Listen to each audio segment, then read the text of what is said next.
नमस्कार दोस्तों, TET classes with Sneha में आपका स्वागत है। दोस्तों, आज की वीडियो में C TET previous year online परीक्षा के एसएसटी के क्वेश्चंस का रिवीजन करेंगे। क्वेश्चन है, समुद्रगुप्त को किस वाद्य यंत्र को बजाते हुए सिक्कों पर दिखाया गया है? पहला ऑप्शन है तानपुरा, दूसरा ऑप्शन है सितार, तीसरा ऑप्शन है बीड़ा, चौथा ऑप्शन है बांसुरी। बताइए दोस्तों, कौन सा ऑप्शन सही होगा इस क्वेश्चन का? इस क्वेश्चन का थर्ड ऑप्शन सही हो जाएगा दोस्तों, बीड़ा।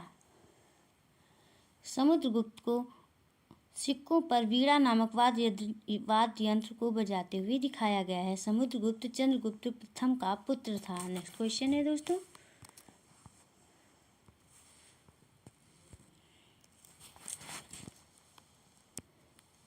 ए, बी और सी कथनों को पढ़ें और सही उत्तर का चयन कीजिए। लगभग 200 सालों के भीतर भी मगध सबसे महत्वपूर्ण जनपद क्यों बन गया? ए है, कई नदियां जैसे गंगा और सोन मगध से होकर बहती थीं। बी है, मगध का एक हिस्सा जंगलों से भरा था। सी है, इस क्षेत्र में लौह अयस्क की खदानें हैं। बताइए दोस्तों, कौन सा ऑप्शन सही होगा इस क्वेश्चन का? इस क्वेश्चन का फोर्थ ऑप्शन सही हो जाएगा, ए, बी और सी। बिहार के पटना के गया जनपदों की भूमि पर स्थित मगध प्राचीन भारत का एक महत्वपूर्ण राज्य है। मगध का एक हिस्सा जंगलों से भरा था, जहाँ से युद्ध के लिए हाथी उपलब्ध हो जाते थे। इस क्षेत्र में लौह अयस्क की खदानें हैं जो हथियार निर्माण में सहायक होती थी। नेक्स्ट क्वेश्चन है दोस्तों, निम्नलिखित में से कौन सा मध्ययुगीन काल के वाणिज्यिक शहर का लक्षण या रूपक है? ये ऑप्शन है, मंदिर अर्थव्यवस्था एवं समाज दोनों के लिए ही महत्वपूर्ण होता था। दूसरा है, यह राजाओं की राजधानी होता था। तीसरा ऑप्शन है, वहाँ सामान्यतः मंडपिका होता था। और फोर्थ है, पुरोहित एवं तीर्थयात्री वहाँ के नागरिकों और यात्रियों की मुख्य संरचना या संयोजना बनाते थे। मध्ययुगीन काल के वाणिज्यिक शहर का लक्षण या रूपक है, वहाँ सामान्यतः मंडपिका होता था। मध्ययुगीन काल में नए शासक वर्ग विशेषकर इक्तादारों द्वारा नगरों में निवास करके वसूली के रूप में परिवर्तन, दस्तकारों एवं शिल्पकारों का नगरों की ओर क्रमिक प्रवास, हस्तशिल्प उत्पादन पर आधारित उद्योगों की पुनरावृत्ति, विदेश व्यापार के नए मार्गों के खुलने से नगरों के पुनरुद्धार और नगरीय एवं वाणिज्यिक अर्थव्यवस्था का मार्ग प्रशस्त हुआ था। नेक्स्ट क्वेश्चन है दोस्तों, क्वेश्चन है,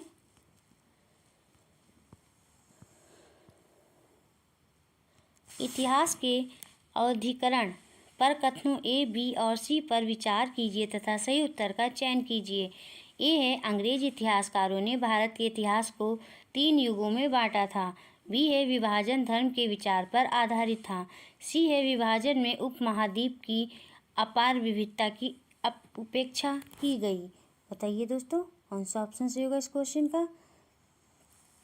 इस क्वेश्चन का फर्स्ट ऑप्शन सही हो जाएगा, ए, बी और सी सभी सही हैं। नेक्स्ट क्वेश्चन है, बंजारों के संदर्भ में ए और बी कथनों पर विचार कीजिए तथा सही उत्तर का चयन कीजिए। ए है, बंजारे लोग सबसे महत्वपूर्ण व्यापारी खानाबदोश थे। और बी है, अलाउद्दीन खिलजी ने बंजारों से नगर के बाजारों तक अन्न को पहुंचाने का काम करवाया। बताइए दोस्तों, कौन सा ऑप्शन सही होगा इस क्वेश्चन का? इस क्वेश्चन का फोर्थ ऑप्शन सही हो जाएगा, ए और बी दोनों सही हैं। बंजारे लोग सबसे महत्वपूर्ण व्यापारी खानाबदोश होते थे। ये एक स्थान से दूसरे स्थान पर घूमकर व्यापार करते थे। ये अधिकतर खाद्यान्न का व्यापार करते थे। अलाउद्दीन खिलजी ने बंजारों से नगर के बंजारों तक अन्न को पहुंचाने का काम करवाया। नेक्स्ट क्वेश्चन है, निम्नलिखित कथनों पर विचार कीजिए एवं सही विकल्प चुनें। ए है गन्ने की निज व्यवस्था के अंतर्गत बागान मालिक स्वयं अपनी जमीन में गन्ने का उत्पादन करते थे। बी है निज खेती की व्यवस्था में बागान मालिक या तो जमीन खरीद लेते थे या दूसरे जमींदारों से जमीन भाड़े पर ले लेते थे और मजदूरों को काम पर लगाकर नील की खेती करवाते थे। सी है निज खेती व्यवस्था में बागान मालिक को बहुत सारे मजदूरों तथा बड़ी मात्रा में हल एवं बैलों की जरूरत पड़ती थी। इस क्वेश्चन का कौन सा ऑप्शन सही होगा दोस्तों? इस क्वेश्चन का थर्ड ऑप्शन सही हो जाएगा। बी एवं सी सही हैं।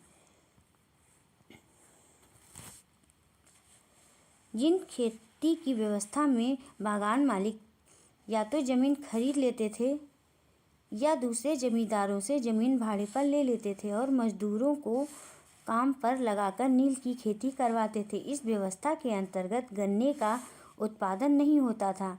निज खेती व्यवस्था में बागान मालिक को बहुत सारे मजदूरों तथा बड़ी मात्रा में हल एवं बैलों की जरूरत पड़ती थी। नेक्स्ट क्वेश्चन है,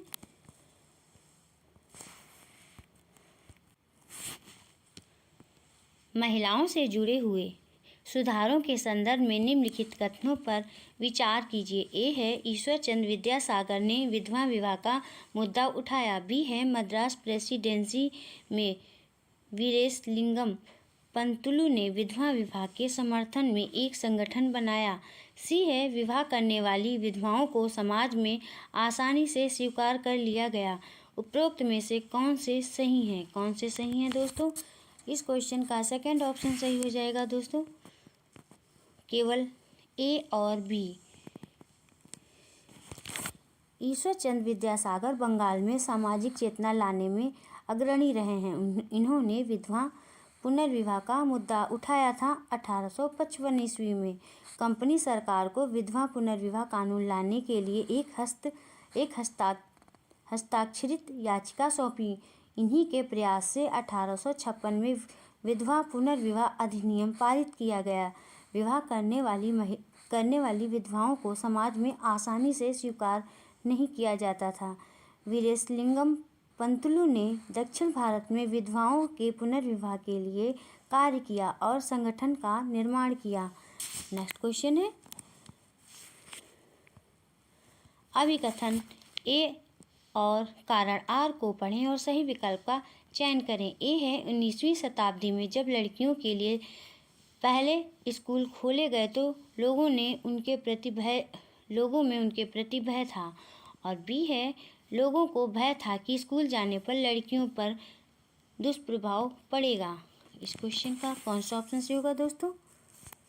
इस क्वेश्चन का फर्स्ट ऑप्शन सही हो जाएगा। ए और आर दोनों सही हैं तथा आर सही व्याख्या है ए की। 19वीं शताब्दी में जब लड़कियों के लिए स्कूल खोले गए तो लोगों में उनके प्रति भय था। लोगों की ऐसी मानसिकता थी कि स्कूल जाने वाली लड़कियों पर इसका दुष्प्रभाव पड़ेगा। उस समय का समाज लड़कियों को घर के अंदर की वस्तु के रूप में ही समझता था। डी.के. कर्वे ने 1906 में बम्बई में प्रथम भारतीय महिला विश्वविद्यालय की स्थापना की थी। नेक्स्ट क्वेश्चन है, रॉलेट एक्ट सत्याग्रह के विषय में वक्तव्यों पर विचार करें और सही विकल्प चुनें। ए है रॉलेट एक्ट द्वारा पुलिस की शक्तियां बढ़ाई गई थीं और लोगों के अधिकार कुचले गए थे। बी है मोहम्मद अली जिन्ना, महात्मा गांधी और अन्य सभी का तर्क था कि सरकार को लोगों की मूल स्वतंत्रता करने का कोई अधिकार नहीं था। सी है यद्यपि हिंदू व मुस्लिम रॉलेट के विरोध में थे, फिर भी रॉलेट एक्ट सत्याग्रह अंग्रेजों के विरुद्ध में राष्ट्रव्यापी संघर्ष नहीं बन सका। बताइए दोस्तों कौन सा ऑप्शन सही होगा इस क्वेश्चन का? इस क्वेश्चन का फर्स्ट ऑप्शन सही हो जाएगा दोस्तों, ए और बी सत्य हैं। सर सिडनी रॉलेट की सिफारिश पर 1919 ईस्वी में रॉलेट एक्ट लाया गया। इस एक्ट के द्वारा पुलिस को असीमित अधिकार दिए गए। पुलिस किसी को भी शक के आधार पर बिना कारण बताए गिरफ्तार कर सकती थी। इसके विरोध में महात्मा गांधी ने रॉलेट एक्ट सत्याग्रह सभा की स्थापना की, जो कि एक राष्ट्रव्यापी संघर्ष बन गया। जिन्ना और गांधी जी सहित सभी राष्ट्रवादी नेताओं का तर्क था कि सरकार को लोगों की मूल स्वतंत्रता सीमित करने का कोई अधिकार नहीं है। नेक्स्ट क्वेश्चन है,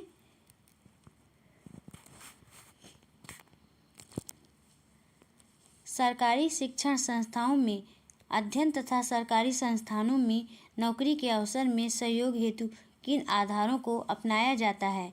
ए है जाति, बी है पारिवारिक आय, सी है लिंग, डी है व्यक्तिगत आय। सही विकल्प का चयन कीजिए दोस्तों। कौन सा ऑप्शन सही होगा इस क्वेश्चन का? इस क्वेश्चन का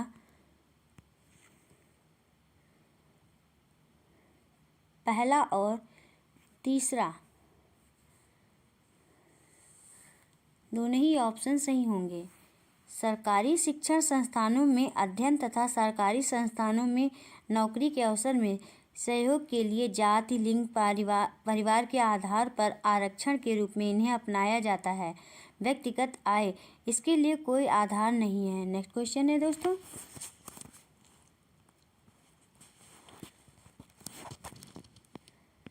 दिए ए कथन ए व बी को पढ़िए तथा सही उत्तर का चयन कीजिए। ए है पृथ्वी का खिंचाव बल सौर मंडल को बांधे रखता है। सी है बाह्य ग्रह सूर्य से बहुत दूर है तथा चट्टानों से बने हैं। बताइए दोस्तों कौन सा ऑप्शन सही होगा इस क्वेश्चन का? इस क्वेश्चन का फोर्थ ऑप्शन सही हो जाएगा दोस्तों। ए तथा बी दोनों गलत हैं। पृथ्वी का खिंचाव बल सौर मंडल को नहीं बल्कि इसके गुरुत्वाकर्षण के प्रभाव में आने वाले पिंडों और वायुमंडल को बांधे रखता है। बाह्य ग्रह सूर्य से बहुत दूर हैं। वह चट्टानों से नहीं बल्कि गैस और धूल से बना हुआ है। आंतरिक ग्रहों की तुलना में बाह्य ग्रहों का आयतन अधिक है तथा उनका घनत्व भी बहुत कम है। नेक्स्ट क्वेश्चन है दोस्तों, गल्फ स्ट्रीम गर्म जलधाराएं हैं तथा इनमें चलने की प्रवृत्ति टेस्ट में क्या फिल करेंगे दोस्तों? पहला ऑप्शन है भूमध्य रेखा की ओर है, दूसरा ऑप्शन है ध्रुवों की ओर है, तीसरा ऑप्शन है ना भूमध्य रेखा की ओर है ना ध्रुवों की ओर है, और फोर्थ ऑप्शन है कुछ निश्चित नहीं है। बताइए दोस्तों कौन सा ऑप्शन सही होगा इस क्वेश्चन का? इस क्वेश्चन का सेकंड ऑप्शन सही हो जाएगा, ध्रुवों की ओर है। गर्म जलधाराएं विषुवत रेखा से ध्रुवों की ओर चलती हैं जबकि ठंडी जलधाराएं ध्रुवों से विषुवत रेखा की ओर चलती हैं। इसलिए गल्फ स्ट्रीम गर्म जलधारा विषुवत रेखा से ध्रुवों की ओर बहती है। स्थलीय नदियों की भांति सागरीय जल का एक स्थान से दूसरे स्थान की ओर बहना या प्रवाह धारा कहलाता है। नेक्स्ट क्वेश्चन है दोस्तों, देशांतर के संबंध में निम्न दो कथनों पर विचार कीजिए। ए है सभी देशांतरी यामोत्तरों की लंबाई समान होती है, बी है प्रमुख यामोत्तरों का मान 180 डिग्री देशांतर होता है। सही उत्तर का चयन करें दोस्तों। कौन सा ऑप्शन सही होगा इस क्वेश्चन का? फर्स्ट ऑप्शन सही हो जाएगा, ए सही है बी गलत है। ए सही है बी गलत है। सभी देशांतरी यामोत्तरों की लंबाई समान होती है जबकि अक्षांशीय रेखाओं की लंबाई विषुवत वृत्त से ध्रुवों की ओर जाने पर घटती जाती है। प्रमुख यामोत्तरों का मान 0 डिग्री देशांतर है जो ग्रीनविच ब्रिटिश राजकीय वेधशाला पर स्थित है। नेक्स्ट क्वेश्चन है, निम्नलिखित कथनों ए बी तथा सी पर विचार कीजिए तथा सही विकल्प का चुनाव कीजिए। ए है विश्व के ताप कटिबंधों का वर्गीकरण अक्षांशों के आधार पर होता है। बी है उत्तर और दक्षिण ध्रुव को जोड़ने वाली काल्पनिक रेखाएं अक्षांश कहलाती हैं। सी है सभी देशांतरों की लंबाई समान होती है। बताइए दोस्तों कौन सा ऑप्शन सही होगा इस क्वेश्चन का? इस क्वेश्चन का थर्ड ऑप्शन सही हो जाएगा दोस्तों। केवल ए तथा सी सही हैं। केवल ए तथा सी सही हैं। विश्व के ताप कटिबंधों का वर्गीकरण अक्षांशों के आधार पर होता है। उत्तर और दक्षिण ध्रुवों को जोड़ने वाली काल्पनिक रेखाएं अक्षांश नहीं बल्कि देशांतर कहलाती हैं। सभी देशांतरों की लंबाई समान होती है जबकि अक्षांश रेखाएं विषुवत वृत्त से ध्रुवों की ओर जाने पर घटती हैं। नेक्स्ट क्वेश्चन है दोस्तों,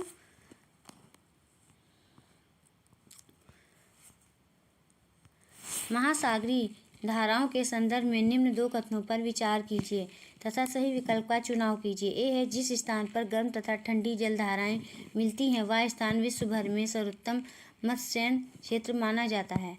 बी है, जहां गर्म व ठंडी जलधाराएं मिलती हैं उस स्थान पर नौ संचालन में बाधा उत्पन्न होती है। बताइए दोस्तों कौन सा ऑप्शन सही होगा। इस क्वेश्चन का थर्ड ऑप्शन सही हो जाएगा दोस्तों। ए तथा बी दोनों सही हैं।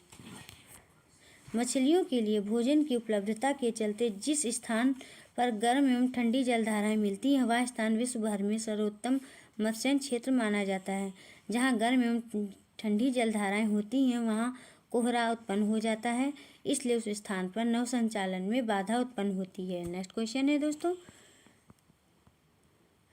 प्रारंभिक एवं माध्यमिक स्तर की एक कक्षा में शिक्षिका पारितंत्र के विषय में पढ़ा रही है। निम्नलिखित में से उनके लिए क्या उपयोगी सूचना हो सकती है। ए, स्थान विशेष की जलवायु संबंधी परिस्थिति। बी है, अधिक वर्षा वाले वन उदाहरण के रूप में। सी है, एक छोटी ताल उदाहरण के रूप में। सही विकल्प का चयन कीजिए दोस्तों कौन सा ऑप्शन सही होगा इस क्वेश्चन का। इस क्वेश्चन का फोर्थ ऑप्शन सही हो जाएगा दोस्तों, केवल ए, बी तथा सी।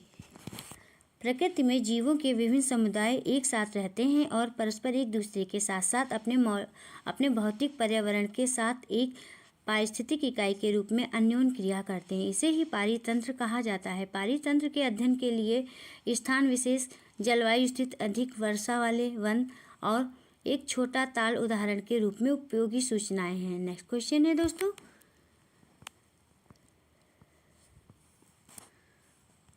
वायु दाब के संबंध में निम्न कथनों में से कौन सा कथन सही है। कौन सा कथन सही है दोस्तों। पहला ऑप्शन है, समुद्र स्तर पर वायु दाब सबसे कम होता है। दूसरा ऑप्शन है, ऊंचाई पर जाने पर वायु दाब घटता है। तीसरा ऑप्शन है, उच्च तापमान वाले क्षेत्र की वायु ठंडी होती है। और चौथा ऑप्शन है, कम तापमान वाले क्षेत्र की वायु गर्म होकर ऊपर उठती है। इस क्वेश्चन का कौन सा ऑप्शन सही होगा दोस्तों। इस क्वेश्चन का सेकंड ऑप्शन सही हो जाएगा, ऊंचाई पर जाने पर वायु दाब घटता है।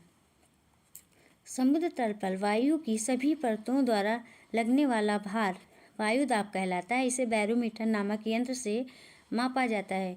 ऊंचाई बढ़ने पर वायु दाब घटता जाता है। नेक्स्ट क्वेश्चन है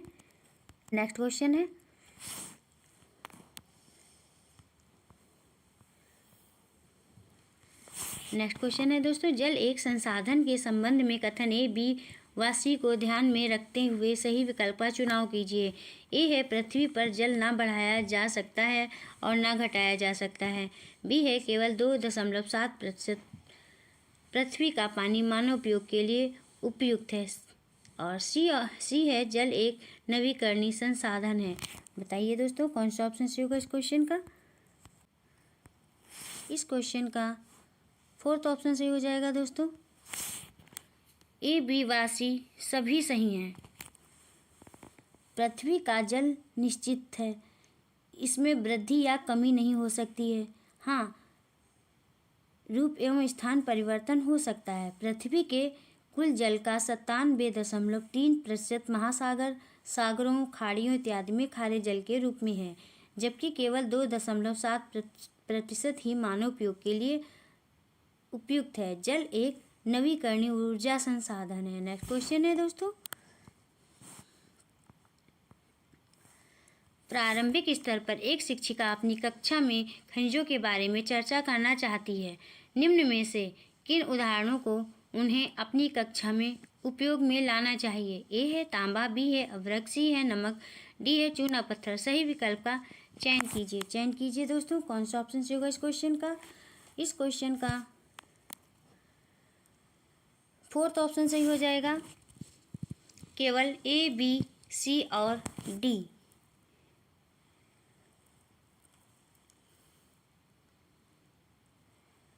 खनिजों के बारे में चर्चा के दौरान इन सभी उदाहरणों को उपयोग में लाना चाहिए। तांबा, अभ्रक, नमक एवं चूना पत्थर ये सभी खनिज हैं।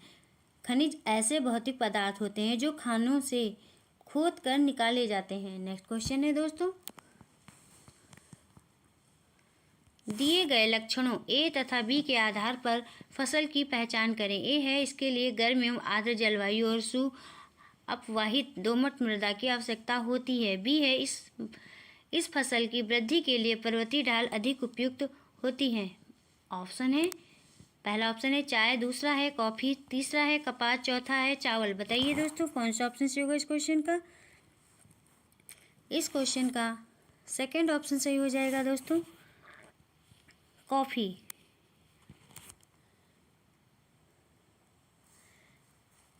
वर्णन, कॉफी की फसल के लिए,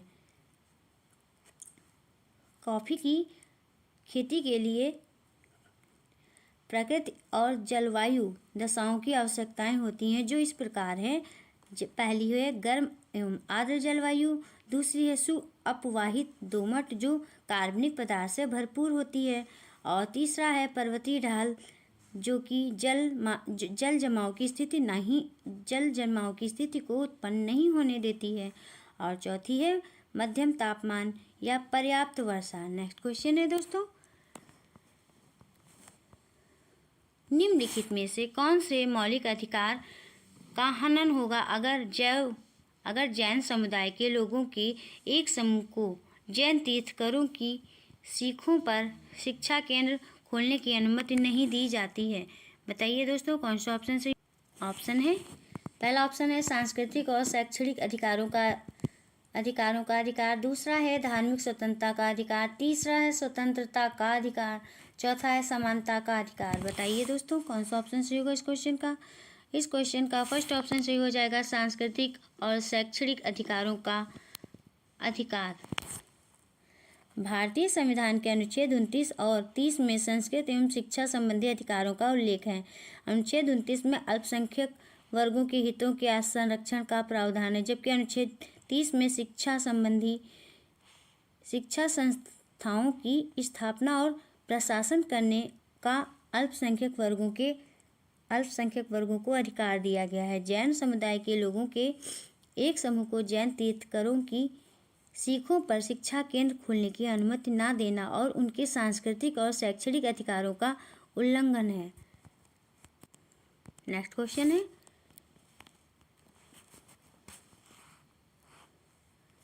संवैधानिक उपचारों के अधिकार से क्या अभिप्राय है। पहला ऑप्शन है सरकार का संविधान में संशोधन करने का अधिकार, दूसरा है नागरिकों का उनके मौलिक अधिकारों के हनन होने पर न्यायालय में अपील करने का अधिकार, तीसरा है सरकार का संवैधानिक प्रावधानों का प्रयोग करते हुए अपनी शक्ति को बढ़ाने का अधिकार, चौथा है नागरिकों का संविधान में नए प्रावधानों को जोड़ने की मांग करने का अधिकार। बताइए दोस्तों कौन सा ऑप्शन सही होगा इस क्वेश्चन का। सेकंड ऑप्शन सही हो जाएगा दोस्तों, नागरिकों को उनके मौलिक अधिकारों के हनन होने पर न्यायालय में अपील करने का अधिकार। भारतीय संविधान के अनुच्छेद 321 में वर्णित संवैधानिक उपचारों के अधिकार से अभिप्राय है कि नागरिकों के मौलिक अधिकारों का हनन होने पर वह उच्चतम न्यायालय में अपील कर सकता है। उच्चतम न्यायालय इस हेतु 5 रिट वेदी प्रत्यक्षीकरण, परमादेश, उत्प्रेक्षण अधिकार, प्रक्षा निषेध जारी कर सकता है। अनुच्छेद 226 के तहत यह अधिकार न्यायालय के पास भी है। नेक्स्ट क्वेश्चन है दोस्तों, सर्वोच्च न्यायालय के किस क्षेत्राधिकार के अंतर्गत केंद्र एवं राज्यों के बीच विवाद को शामिल किया जाता है। पहला ऑप्शन है प्रारंभिक क्षेत्राधिकार, दूसरा है अपीलीय क्षेत्राधिकार, तीसरा है सलाहकारी अधिकार और चौथा है अवशिष्ट क्षेत्राधिकार। बताइए दोस्तों कौन सा ऑप्शन सही होगा इस क्वेश्चन का। इस क्वेश्चन का फर्स्ट ऑप्शन सही हो जाएगा दोस्तों, प्रारंभिक क्षेत्राधिकार। सर्वोच्च न्यायालय में प्रारंभिक क्षेत्राधिकार के अंतर्गत केंद्र एवं राज्यों तथा 2 से अधिक राज्यों के बीच के विवाद को शामिल किया गया है। इसका उल्लेख भारतीय संविधान के अनुच्छेद 331 में किया गया है। अपीलीय क्षेत्राधिकार निचली अदालतों से आई हुई अपीलों को सुनना है। सलाहकारी क्षेत्राधिकार से आशय है कि राष्ट्रपति द्वारा किसी कानूनी विषय पर सलाह मांगने से है।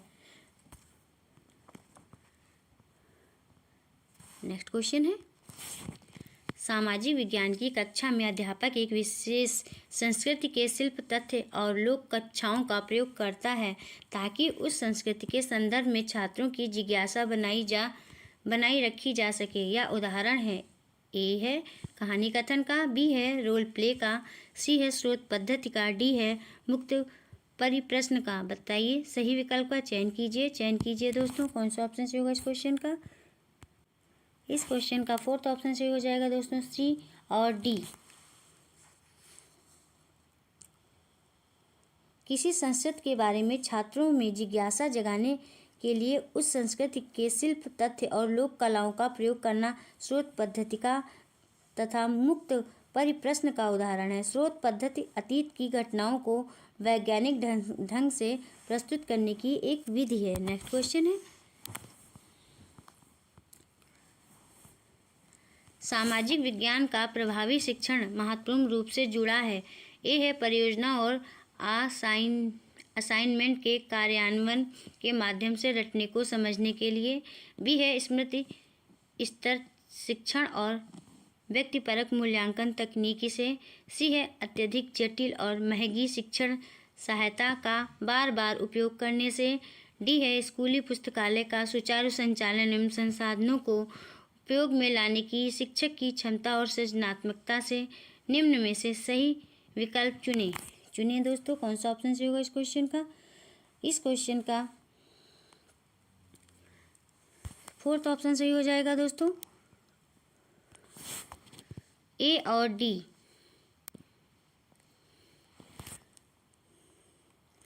सामाजिक विज्ञान के प्रभावी शिक्षण का उद्देश्य मुख्यतः परियोजनाओं और असाइनमेंट के कार्यान्वयन के माध्यम से रटने को समझने के लिए तथा स्कूली पुस्तकालय का सुचारू संचालन एवं संसाधनों को उपयोग में लाने की शिक्षक की क्षमता एवं सृजनात्मकता से है। नेक्स्ट क्वेश्चन है दोस्तों,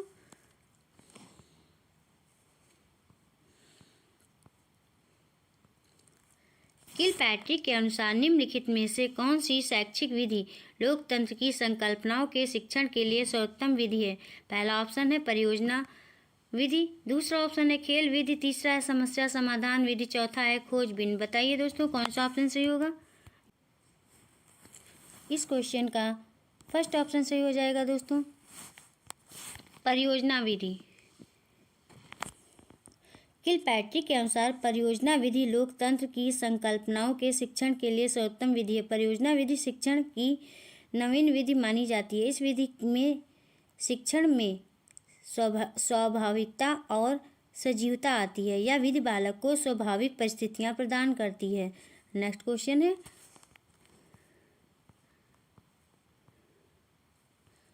सामाजिक विज्ञान की कक्षा के संदर्भ में ए और बी कथनों को पढ़िए तथा सही विकल्प का चयन कीजिए। कथन ए है बच्चों को द्वंद्व या संघर्ष के बारे में जानने और पूछताछ से दूर रखना चाहिए। कथन बी है शिक्षण शास्त्रीय दृष्टिकोण से जो द्वंद्व या संघर्ष मीडिया में निपटा दिया गया हो, जिस पर बहस एवं चर्चा हो चुकी हो, वह कक्षा में शिक्षण के लिए अधिक उपयुक्त होगा। बताइए दोस्तों कौन सा ऑप्शन सही होगा इस क्वेश्चन का?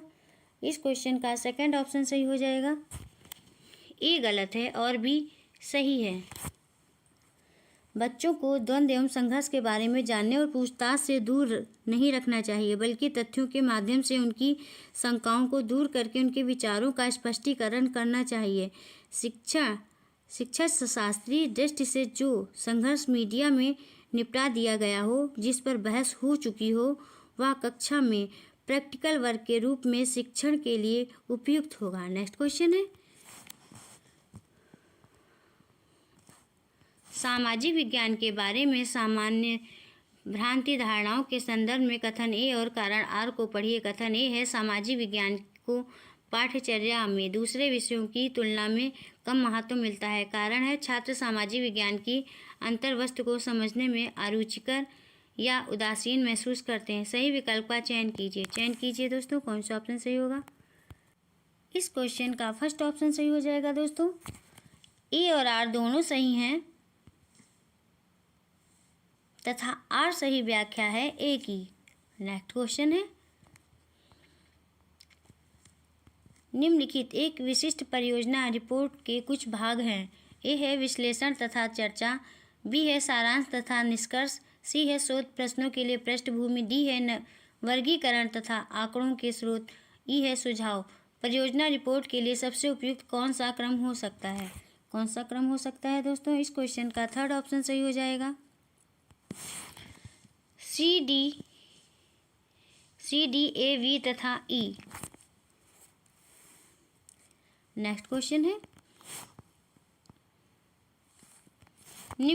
निम्न प्रश्न में कौन सी ज्ञानात्मक प्रक्रिया का आकलन होता है? भारत में गरीबी कम करने में महात्मा गांधी राष्ट्रीय ग्रामीण रोजगार गारंटी अधिनियम के प्रभाव का अध्ययन कीजिए। पहला ऑप्शन है स्मरण, दूसरा ऑप्शन है मूल्यांकन, तीसरा है विश्लेषण, चौथा है सृजन। बताइए दोस्तों कौन सा ऑप्शन सही होगा इस क्वेश्चन का? इस क्वेश्चन का सेकंड ऑप्शन सही हो जाएगा, मूल्यांकन। भारत में गरीबी कम करने में महात्मा गांधी राष्ट्रीय ग्रामीण रोजगार गारंटी अधिनियम में प्रभाव का अध्ययन करने के लिए मूल्यांकन ज्ञानात्मक प्रक्रिया का आकलन होता है, क्योंकि इसमें अधिनियम से पूर्व के गरीबी के आंकड़ों तथा अधिनियम के बाद के गरीबी के आंकड़ों का तुलनात्मक अध्ययन और विश्लेषण करके निष्कर्ष निकालने की आवश्यकता होती है। नेक्स्ट क्वेश्चन है, निःशुल्क और अनिवार्य शिक्षा बाल अधिकार अधिनियम 2009 के अनुसार मूल्यांकन कार्य प्रणाली के विकास के समय में निम्नलिखित में से कौन सा विचारणीय होना चाहिए? कौन सा विचारणीय होना चाहिए दोस्तों? पहला ऑप्शन है बच्चों को नियमित रूप से गृह कार्य दिया जाना चाहिए, दूसरा है जहां तक हो सके शारीरिक दंड की उपेक्षा की जानी चाहिए, तीसरा है परीक्षा केवल पाठ्यक्रम के पूरा होने के बाद होनी चाहिए, और चौथा ऑप्शन है बच्चे को भय, अभिघात और चिंता मुक्त बनाएं। इस क्वेश्चन का कौन सा ऑप्शन सही होगा दोस्तों? इस क्वेश्चन का फोर्थ ऑप्शन सही हो जाएगा, बच्चे को भय, अभिघात और चिंता मुक्त बनाएं। भारतीय संविधान के अनुच्छेद 21A में वर्णित शिक्षा के अधिकार के आलोक में निर्मित निःशुल्क एवं अनिवार्य शिक्षा बाल अधिकार अधिनियम 2009 के अनुसार मूल्यांकन कार्य प्रणाली के विकास के समय बच्चे को भय, अभिघात और चिंता मुक्त बनाएं। बस दोस्तों आज की वीडियो में इतना ही। Thank you for watching this video.